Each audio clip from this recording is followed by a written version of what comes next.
कश्मीर, एक जगह जहाँ हर नज़ारा एक तस्वीर लगता है, जहाँ बर्फ़ में मोहब्बत भी है और मौत भी।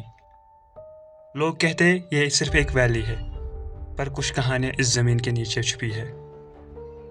ऐसी कहानियाँ जो सिर्फ सुनी जाती है मगर कोई लिखने की हिम्मत नहीं करता। ये कहानी है जून बेगम की, एक रूह जो हर पूर्णिमा की रात किसी मेहमान का इंतज़ार करती है, और अगर वो आ गया तो कभी वापस नहीं जाता। सुनिए वापसी, द रिटर्न फ्रॉम जूनमर्ग। साल था 2014।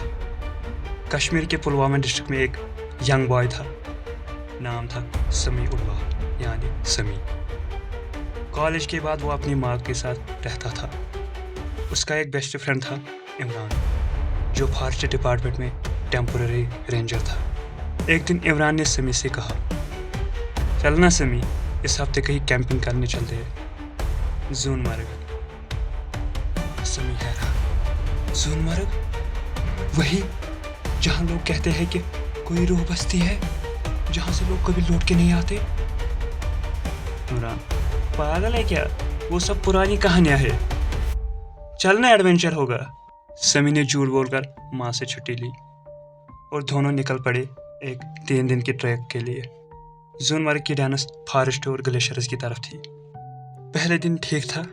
दोपहर के पहाड़ियों से गुजरकर वो जूनमर्ग पहुंच गए, पर रात होने पर मौसम बदलने लगा। ठंड बढ़ गई। हर जगह एक अजीब सी खामोशी, न कोई जानवर की आवाज़, न पत्तों का हिलना।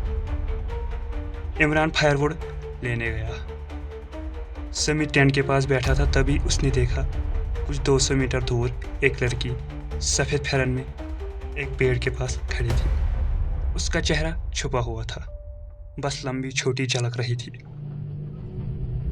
उसने समी की तरफ हाथ उठाया बुलाने के लिए। समी चिल्लाया, इमरान यहाँ कोई है। इमरान भाग कर आया, लेकिन बोला, कोई नहीं था वहाँ, तो इतना टेंशन मत ले।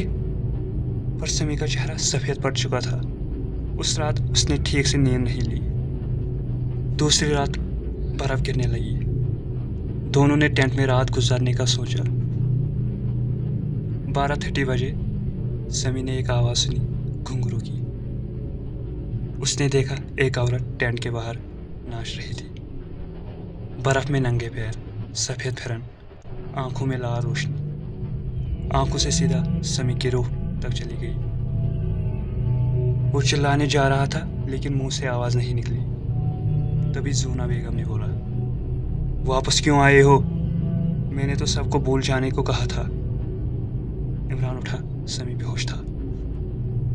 इमरान ने देखा कोई नहीं था, सिर्फ बर्फ़ में एक जूना बेगम के पैर के निशान, नंगे पैर, लेकिन वो निशान पीछे की तरफ था।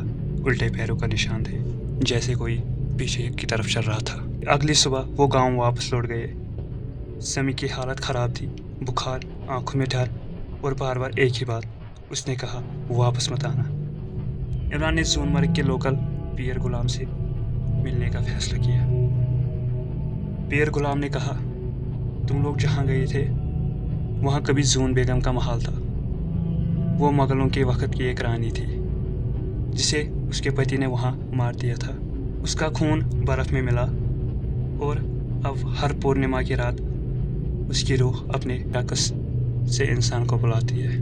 और उसका चेहरा दिखा तो आदमी उसकी दुनिया में चला जाता है, और उसका शरीर यहाँ, लेकिन रूह उसके साथ। उसके बाद समी नॉर्मल नहीं हुआ। वो चुप रहता, रात को उठकर आंख बंद करके नाचता। माँ पूरी तरह टूट गई। इमरान ने CCTV लगाया कमरे में एक कोने जगह पे, और उसने देखा समी रात को 2 बजे उठा, सफ़ेद चादर उड़कर टेंट बनाता है घर के अंदर, और उसमें पियानो बजाता है। हालांकि घर में कोई पियानो नहीं था। उसके हाथ हवा में बजते, लेकिन आवाज़ रिकॉर्ड होती थी। जब इमरान ने उसे जगाया, समी की आंखों से खून बह रहा था। उसने बस इतना कहा, जून बेगम मुझे बुला रही है। पीर गुलाम ने कहा, अगर जून बेगम की रूह किसी इंसान में आ जाए तो उसे सिर्फ उसी जगह ले जाकर मुक्ति मिल सकती है, जूनमर्ग। इमरान ने समी को वापस वहाँ ले जाने का फैसला किया। रास्ते पर समी चुप था। जून मर्ग पहुंचते ही बर्फ गिरनी शुरू हो गई। एक पुरानी जगह जहां एक पहाड़िया झुके हुए थे, उसके बीच समी ने आंख खोली और उसकी आवाज़ बदल गई। मैं वापस आ गई हूँ। ये मेरा महल था। मेरा खून इस बर्फ में मिला था। जून बेगम की रूह समी के शरीर में थी। इमरान ने उससे कहा, तुम्हें शांति चाहिए तो अपना रक़्स अंतिम बार करो। समी ने आंख बंद की और बर्फ में रक़्स करने लगा जैसे रूह नाच रही हो। तभी ज़ोर की आंध आई और समी धरती पर गिर गया। एक पल में सब कुछ शांत हो गया। समी को हॉस्पिटल ले जाया गया। कुछ दिन कोमा में रहा, फिर ठीक हो गया। कुछ याद नहीं था, न जून मर्ग न रूह। इमरान ने डायरी लिखी, मैं मानता हूँ कश्मीर सिर्फ एक खूबसूरत जगह नहीं, यहाँ कुछ रूहों का इंतज़ार अब भी ज़िंदा है, जो सिर्फ तब छूटती है जब कोई इंसान उनके दर्द को समझकर उनके साथ अंतिम रक़्स करे।